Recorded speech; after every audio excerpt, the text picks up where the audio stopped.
تم سب اللہ کے در کے سوالی ہو. تو یسألہ سب اسی سے مانگ رہے ہیں.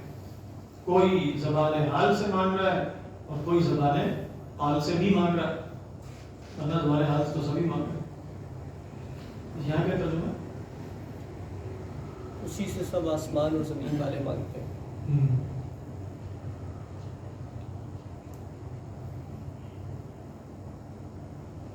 اللہ عالم. پتہ نہیں اس آیت کا ترجمہ یہ ہو سکتا ہے کہ نہیں اس کے سب اسی کو مانگتے ہیں. اس پر غور کیجیے گا. عموماً ترجمہ تو یہ کیا گیا کہ یسألہ، یعنی یسألہ سے مراد وہ اس سے مانگتے ہیں. کیا مانگتے ہیں؟ وہ محذوف ہے. یسألہ الصحۃ والعافیۃ والسعادۃ. لیکن یسألہ میں جا کر غور کیجیے اور لغت کی کتاب دیکھیں کہ یہ مفہوم ہو سکتا ہے کہ نہیں کہ یسألہ سب اسی کے سوال ہیں، یعنی سب اسی کو مانگتے ہیں.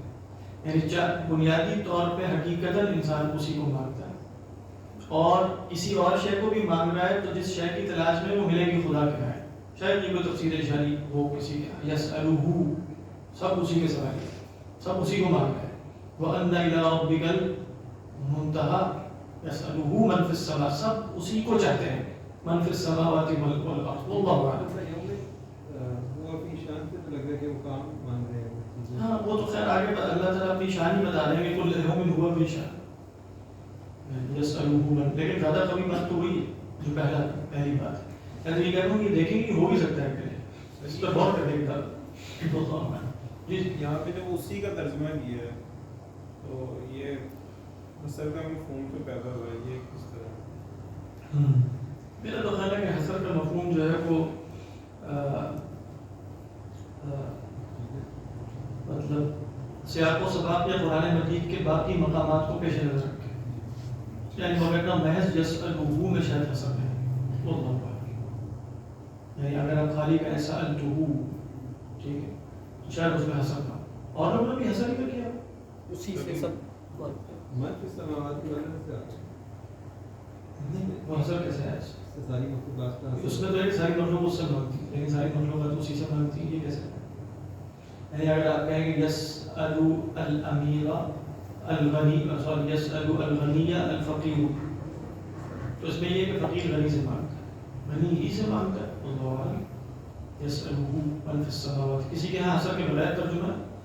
یہ مولانا سرفراز خان صفدر صاحب نے کیا ہے، سوال ہی کرتا ہے اس سے جو آسمانوں میں ہے اور زمین میں ہے، گردن و ریشان میں ہے.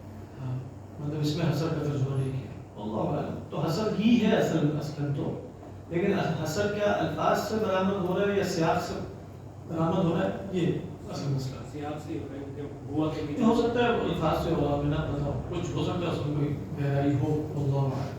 اللہ بہتر جانتا. یسألہ من فی السماوات والارض. یسألہ کل یوم ہوا فی شأن. ہر دن وہ ایک شأن میں. یہاں حضرت عبداللہ بن عباس رضی اللہ تعالیٰ عنہ سے جو شأن کی، شأن اصل میں کہتے ہیں کسی فعل میں مشغول ہونے کو شأن کہتے ہیں. یعنی لغت میں ایک ہے نا کہ فعل ہے، یعنی اگر آپ کہیں کہ انا مشغول فی شیء، تو یہ پورا جو شے ہے عمل ہے نا مشغول فی شیء کا، یہ کیا ہے؟ شأن. اسی لیے آپ دیکھیں قیامت کے دن کیا ہے؟ یوم یفر المرء من ابی کیا ہے؟ یوم یفر المرء من اخیہ وامہ وابیہ وصاحبتہ وبنیہ لکل امرئ منہم یومئذ شأن. یعنی لکل امرئ منہم یومئذ شأن ای شغل وهو مشغول فیہ یغنیہ عن الآخرین. دوسروں سے اسے غنی کرتے ہیں. تو اللہ تعالیٰ کے لیے اس معنی میں تو نہیں ہو سکتا، لیکن آپ دیکھیں اس کے فوری بعد جیسے شأن کہنے کے بعد اللہ نے اس کے موافق لفظ استعمال کیا سلف. یعنی گویا شأن کے اندر لغت کے اعتبار سے ہی مفہوم ہے، تو اس کے بعد کیا آنا چاہیے تھا؟ سنفرغ لکم ایھا الثقلان. تو ابھی تو ہم ذرا مصروف ہیں، نعوذ باللہ، اللہ مصروف نہیں ہو، ابھی ہم دیکھیں گے، لیکن جیسے مفہوم سا ایسا ہے کہ ابھی ہمیں تمہاری فرصت نہیں ہے اور ابھی بڑے کام ہیں، ٹھیک ہے، تمہیں دیکھ لیتے ہیں. اصل میں تو دھمکی ایسے کہا جاتا ہے میں تمہیں دیکھتا ہوں، وہ آ گیا. تو حضرت عبداللہ بن عباس فرماتے ہیں یفقر ویغنی ویمرض ویعطی الصحة ویذل ویعز. یہ جو شؤون اللہ کے جاری ہیں، جس کو ہم تدبیر کائنات سے عبارت کرتے ہیں، وہ ہے اللہ کے شان. ہر وقت اللہ، کل یوم سے مراد کہا گیا کہ کل لحظہ، ہر وقت.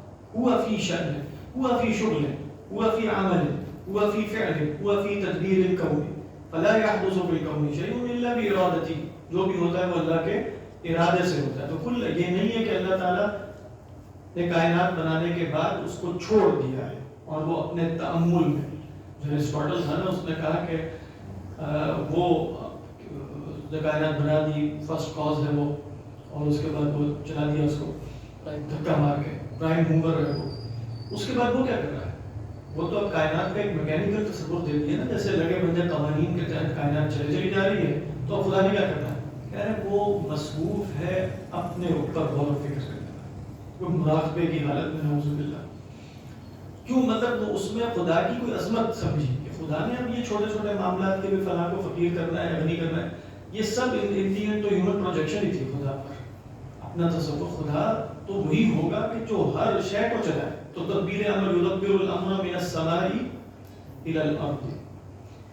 تو بس اسباب کا ایک پردہ اس نے جاری کر دیا، تو جس کی وجہ سے محسوس ہوتا ہے کہ قوانین کے تحت کچھ ہو رہا ہے، قوانین کے تحت کچھ ہو رہا ہے. ابھی پچھلے دنوں میں ایک بڑے بزرگ کا ایک درس سن رہا تھا، بہت بڑے عالم. ایک اصطلاح قانون قدرت، بس وہ قانون قدرت میں یہ کچھ اس طرح کلیشیز ایسے بن جاتے ہیں جو انڈین انسان کو دھوکے میں ڈال دیتے ہیں. یہ بھی انہیں کلیشیز میں سے یعنی قانون قدرت کیسے؟ کون سا قانون قدرت؟ لیکن تو اس کا خالق تو نہیں ہونا، فزیکل لاز کا خالق تو نہیں. لاس تو کوئی چیز نہیں ہوتا ہے. لاس کہاں ہے؟ یعنی آپ کہیں کہ فزیکل لاس کا خالق کرنا ہے اور لاس کچھ کر رہے ہیں. لاس تو مینٹل ایبسٹریکٹ یا کنسٹرکٹ ہوتا ہے. لاس کیا چیز ہوتی ہے؟ یعنی آپ کے لاس کا کہاں وجود ہے؟ مجھے کہا لاس کیا ہے؟ جیسے ہر ایکشن کا ایک ریئیکشن ہے، یہ جو بھی چیزیں ہیں جو وہ تو ایکشن اور ریئیکشن آپ کو نظر آیا ہے، بس آپ کو لا تو کہیں نظر نہیں آیا. لا کسی نے دیکھا ہے لیکن وہ لا کام کر رہا ہے، لا آف گریوٹی کام کر رہی ہے. کدھر کر رہی ہے؟ وہ تو آپ نے دیکھا کہ اوپر سے سیو کیا ہے آپ نے، کس نے وہ اوپر سے. لا تو کسی نے نہیں دیکھا. لا تو ذہنی ہوتا ہے. بس ذہنی کا مطلب یہ ہے کہ خارج میں ہونے والے ایک جیسے ایونٹس کو دیکھ کر ہم ان کا ایک کلیہ بنا کر ذہن میں فرض کر لیتے ہیں اس کلیے کے تحت ہو رہا ہے. تو پھر ہمیں دھوکہ کیا لگتا ہے کہ شاید یہ کلیہ جو ذہن میں موجود ہے یہ کام کر رہا ہے. ذہن میں موجود کلیہ کون سا کام کرے گا؟ خارج میں تو بحث چیز ہو رہی ہے. اور یہ ہمارے علماء کو تو بہت پرانا تصور تھا. میں وہ بتا رہا تھا کہ ایک بڑے عالم کو سن رہا تھا، ان کو یہ بات سمجھ میں نہیں آ رہی تھی. ان کو سلفی عالم تھے لیکن بہت بڑے عالم تھے. کہہ رہے تھے یہ ہو ہی نہیں سکتا، اسباب میں تاثیر ہوتی ہے، اللہ نے قوت رکھی ہے اس کے اندر، اور یہ بالکل بے عقلی کی بات ہے. اور بے عقلی انہوں نے کیسے ثابت کی؟ چھوڑے کو بھی بے عقلی سے ہی ثابت کی. لیکن میں نہ عقلاً ثابت ہے، نہ شرعاً ثابت ہے، نہ صحیح پتہ نہیں کون سی چیز سے ثابت ہے. حالانکہ بات وہی ہے جو کہ کازیلٹی کسی نے دیکھی نہیں ہے آج تک. کازیلٹی دیکھی نہیں جا سکتی، یہ سیدھی سی بات ہے. کازیلٹی مینٹل کنسٹرکٹ ہے. اگر آپ سمجھیں کہ دیکھ کر کازیلٹی آپ نے نکالنی ہے مثلا، تو پھر ڈیوڈ ہیوم صاحب کا جو اعتراضات ہیں بالکل برحق ہو جائے. اس لیے کہ وہ کہیں گے کہ آپ نے اگر کازیلٹی آپ نے اپنے امپیریکل ڈیٹا سے نکالی ہے تو پھر کیا ہوگا؟ امپیریکل ڈیٹا سے نکالی نا تو پھر کازیلٹی تو ویسے تصور اور وہم ہی ہوگا. اور زیادہ سے زیادہ اگر قانون ہوگا بھی تو وہ استقرار ناقص ہی ہوگا. جن لوگوں نے کازیلٹی ہمارے متکلمین نے اس کو امپیریکل ڈیٹا یا حس سے تھوڑی نکالا ہے. وہ تو ان کے یہاں عقلی اصول تھا کہ اگر وہ نہیں مانیں گے تو عقل کام نہیں کرے گی.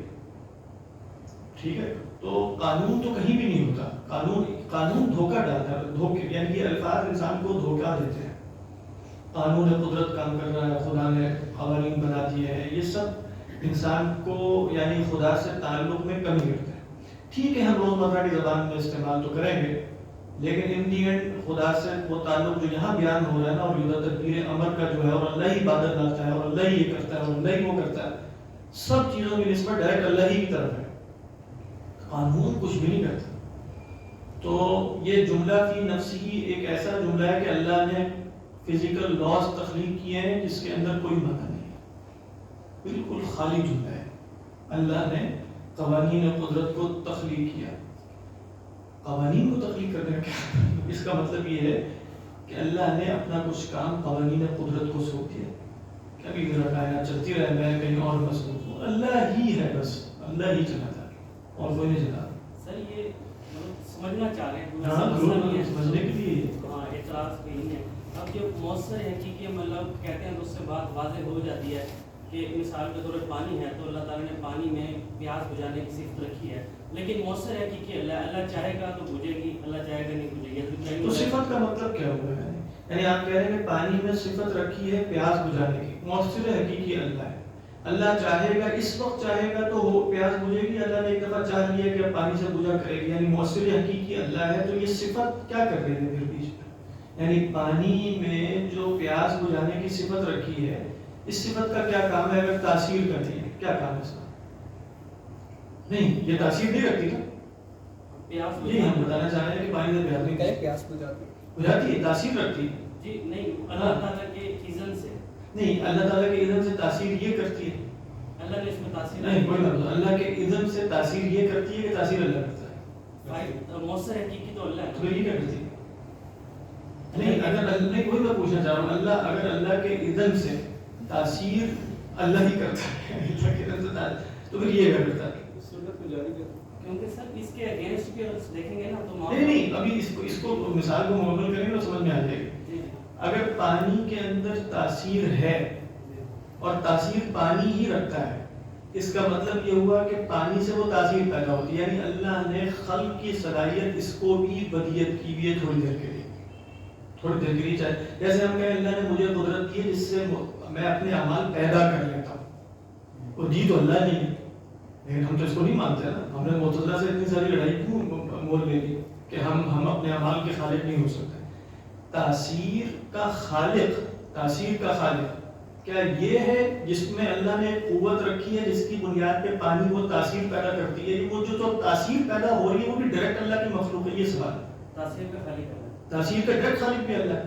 مؤثر حقیقی جو ہے نا اللہ ہے، تاثیر جو ہے نا اللہ نہیں. صرف میرا سوال کو سمجھے نا، یعنی اللہ نے اس میں قوت رکھی ہے، اس میں ایک تاثیر اللہ نے رکھی ہے، اللہ نے رکھ دی ہے. اب اس تاثیر جو تاثیر پیدا ہوتی ہے پانی سے پیاس بجھنے کی، وہ اس پانی سے ہوتی ہے یا جو وہ تاثیر اس سے پیدا ہوتی ہے اس کا ڈائریکٹ خالق بھی اللہ ہی ہوتا ہے؟ یہ میں پوچھ رہا ہوں. یہ تو میں نے بھی نہیں سوچا. ہاں، اس پر سوچیے. اس پر اگر آپ سوچیں گے تو انشاءاللہ مسئلہ حل ہو جائے گا. عمومی طور پہ جو وہ ہوتا ہے نا، وہ یہی خیال ہوتا ہے کہ تاثیر اس میں رکھ دی ہے، اب اس کے اندر. ہاں، اگر آپ وہ کہیں گے نا تو اس کا مطلب ہے کہ یہ بھی خالق ہے، کیونکہ ان دی جو وہ تاثیر پیدا کر رہا ہے نا، وہ تو اس میں قوت رکھی گئی تھی. اس کے ذریعے اب تاثیر کون پیدا کر رہا ہے؟ یہ پانی پیدا کر رہا ہے. جیسے میں کہوں کہ میرے اندر قوت رکھی گئی قدرت کی، تو میں نے اس سے اپنے اعمال پیدا کر لیے. ٹھیک. تو اگر ہم یہ بات کہیں گے تو اہل سنت یہ کہتے ہیں کہ جس طرح معتزلہ کو ہم نے کافر تو نہیں کہا اس لیے کہ انہوں نے یہ نہیں کہا کہ میں اپنے اعمال کا انڈیپینڈنٹلی خالق ہوں، بلکہ کہتے ہیں کہ اللہ نے قوت رکھی ہے، لیکن پھر بھی کہا کہ یہ بدعت ہی ایک تصور ہے. اسی طریقے پر اگر کہا جائے گا کہ چیزوں میں تاثیر رکھتی ہے اور وہ اس تاثیر اور قوت مودعہ کی وجہ سے وہ کام کرتی رہتی ہیں، اللہ تعالیٰ چاہے تو وہ تاثیر واپس بھی لے سکتا ہے، جیسے آگ سے لے لی، آپ مثال دے رہے ہیں. اس صورت میں یہ تصور معتزلہ کا ہو جائے گا. اہل سنت کا تصور یہ ہے کہ ہر چیز کا ڈائریکٹ مؤثر اللہ ہے، ڈائریکٹ بالواسطہ نہیں کہ اس کے اندر قوت رکھ دی اس نے یہ تاثیر کی، تو چونکہ قوت اللہ نے رکھی تھی تو بالواسطہ تو اللہ ہی. وہ ہم کہہ رہے ہیں بلا واسطہ، ہر چیز کا مؤثر حقیقی بلا واسطہ. یہی بات عقیدہ ہے متکلمین کا، یہی صوفیہ کا کشف ہے. اللہ کے فضل سے دونوں یہاں جمع ہے، یعنی ان کا کشف بھی یہی بتاتا ہے. لیکن یہ ان کے کشف ہونے کی وجہ سے نہیں مانا، بلکہ متکلمین کے عقیدے کی وجہ سے، یعنی قرآن و سنت کے دلائل کی وجہ سے. جو روش ہے جو مطلب یہ کہیں گے تو اللہ تعالیٰ کی سنت کہیں گے، روش کہیں گے اس کو. ہاں، یہ اللہ کی سنت ہے، یعنی آپ اس کو اللہ کی سنت کہہ سکتے ہیں، اللہ کی عادت کہہ سکتے ہیں. اس لیے ہم معجزے کو خرق عادت کہتے ہیں، اور خرق عادت میں عادت اشیاء کی نہیں کہتے، اللہ کی عادت. اللہ اپنی عادت کو خود توڑتا ہے، بس یہ ہے اتنی سی بات. چیزوں کی عادت تھوڑی توڑی جاتی ہے. اللہ کی عادت ہے کہ وہ آگ کے ساتھ احراق پیدا کرتا ہے، اللہ نہیں پیدا کرتا. جو کائنات میں مراد تھی نا، جیسے اللہ نے فرشتے بنائے، اللہ کو ضرورت نہیں تھی فرشتے بنانے کی، لیکن اللہ نے ہمارے پہ ذمہ کر دیا کہ ان پہ بھی ایمان لاؤ. ہاں، اور ان کو مختلف کام سونپ دیے تو نہیں کرتے. تو میں اس سینس میں بیسیکلی کہنا چاہتا ہوں. اگر اس سینس میں بھی ہونا تو ہم اس بات کے بھی قائل ہیں کہ فرشتے جن کو اللہ نے پیدا کیا ان کے تمام اعمال کا ڈائریکٹ خالق ہوتا ہے. یعنی کہ ہمارا عقیدہ ہے کہ مثال کے طور پہ حضرت میکائیل بارش لے کر آئے، بالفرض حضرت میکائیل نہیں ہے نا جو بارش لے کر آئے، حضرت میکائیل علیہ السلام کہ ہر فعل کا خالق کون ہے؟ ڈائریکٹ خالق تو ان دی اینڈ آپ جہاں سے بھی بات پکڑیں گے اچھا چلے آپ کے فرشتوں کو ماننے کا تو اللہ میاں نے ایمانیات میں شامل کر دی. یہ قوانین اور فزیکل لاس کون سی ایمانیات میں شامل ہے؟ چلے بات ہمیں ایک مجبوری ہے کہ کم از کم ہم نے ماننا ہے کہ فرشتے تو ہیں کیونکہ فرشتے ایک وجود رکھتے ہیں. ہم یہ نہیں مان رہے کہ فرشتے تدبیر کائنات کرتے ہیں, نہیں, فرشتے جو ہیں وہ محض ظاہری اسباب ہے جس طرح ہم کہتے ہیں پانی ایک ظاہری سبب. لیکن فرشتوں کو ماننا ایمانیات میں شامل ہے.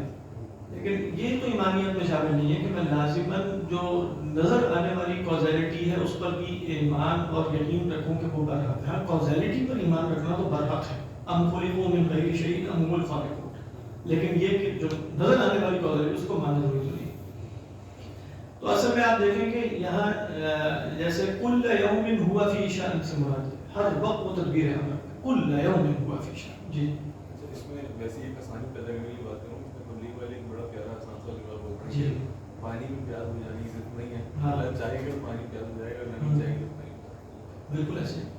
لیکن اصل میں بات یہی ہے, لیکن امتحان یہ ہے کہ اللہ تعالیٰ نے اتنی عادتیں اور سنتیں ایسی جاری کی ہوئی ہیں, یعنی اللہ کا فعل اتنا ہر وقت ہو رہا ہے کہ اللہ کا فعل نظر نہیں آتا. یعنی اصل میں یہی امتحان ہوا نا کہ اسباب کے جو پردے ہیں ہر وقت اللہ کا فعل, جیسے میں پانی پیتا ہوں یہ یہاں تری ہو جاتی ہے, ہر وقت چونکہ اللہ کا فعل ہو رہا ہے تو دھوکہ ہی لگتا ہے کہ یہ تو سب ایک قانون کی طرح پرفیکٹ یونٹس کہتے ہیں, پرفیکٹ یونٹس چل رہی ہیں. یعنی یہی تصور جو ہمیں عقیدے کی سطح پر حاصل ہے, اگر یہی ہمارا حال بن جائے تو اسی کو اللہ کا ولی کہتے ہیں. اسی چیز کی بات یہی ہے, یعنی یہ ہمیں عقیدے کے درجے میں تو یہ بات معلوم ہے اللہ کے فضل سے, اور یہ نجات کے لیے بڑا ضروری ہے کہ ہمیں کم از کم اتنا معلوم تو ہو, حال بنے یا نہ بنے. لیکن اگر بالفرض حال بن جائے تو وہی اللہ کے ولی ہوتے ہیں. مطلب وہ ان سب چیزوں کو عقیدے کی سطح میں تھوڑی دیکھ رہے ہوتے ہیں, وہ تو ان کا حال ہوتا ہے, ایکسپیرینس کر رہے ہوتے ہیں, نظر آ رہا ہے. تو بات بالکل درست ہے, یعنی اللہ چاہے گا تو پیاس بجھے گی, اور ہر وقت اللہ چاہتا ہے تو پیاس بجھتی ہے. اللہ عالم.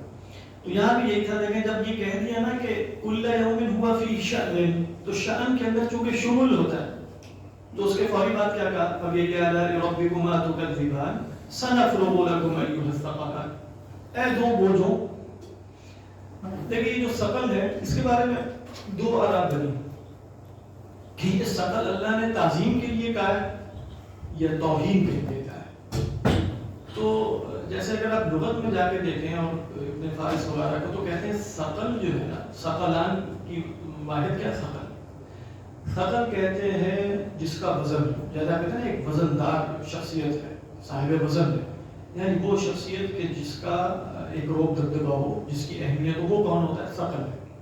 تو اس معنی میں اگر کہا جائے سنفرغ لکم ایھا الثقلان, تو گویا اس میں انسانوں اور جنوں کی کچھ تعظیم بھی ہے, لیکن ساتھ تہدید ہے, تہدید دھمکی کو کہتے ہیں. یعنی سنفرغ یہ نہیں ہے کہ ہمیں یشغلنا شأن عن شأن, ایسا تو کبھی بھی نہیں ہو سکتا, لیکن یہ اسلوب کیا ہوگا دھمکی کا, کبھی فارغ ہوتا ہے.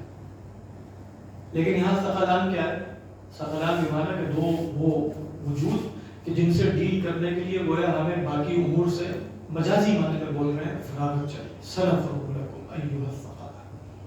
اور دوسرا معنی یہ لیا گیا, جیسے ابن جریر طبری علیہ رحمہ کو دیکھو انہوں نے یہ ذکر کیا کہ ثقلان سے مراد ہے ثقلان بالذنوب, یعنی پھر اس میں گویا ان کی شخصیت کی عظمت کی طرف اشارہ نہیں ہے, بلکہ کہ جنہوں نے جیسے زمین کو بوجھل کیا ہوا ہے گناہوں سے, ایھا الثقلان بوجھ بنے پڑے, جیسے ہم اردو میں بھی کہتے ہیں بوجھ ہے. دونوں ہی معنی جمع بھی ہو سکتے ہیں, مثقلان بالتکلیف, مثقلان بالتکلیف بھی ٹھیک ہے, تو یہ بھی صحیح ہے. یہاں اور بھی کوئی معنی ہے, حضرت خانوی کہہ رہے ہیں کہ گویا ثقلان سے مراد یہ ہے کہ جن پر اللہ کے احکام شرعیہ کا وزن ہے. سنفرغ لکم ایھا الثقلان فَبِأَيِّ آلَاءِ رَبِّكُمَا تُكَذِّبَانِ یا معشر الجن والانس. پتہ چل گیا کہ یہ بار بار جو تسمیہ کا صیغہ آ رہا ہے نا, اصلا یہ دونوں سے خطاب تھا. تو یا معشر الجن والانس, انشاءاللہ اس کو کل مکمل کرتے ہیں. فراغت میں خلوق ہوتا ہے, خالی فراغت کا مطلب یہ ہے کہ آپ جس کام میں مشغول تھے اس کام سے فارغ ہو گئے.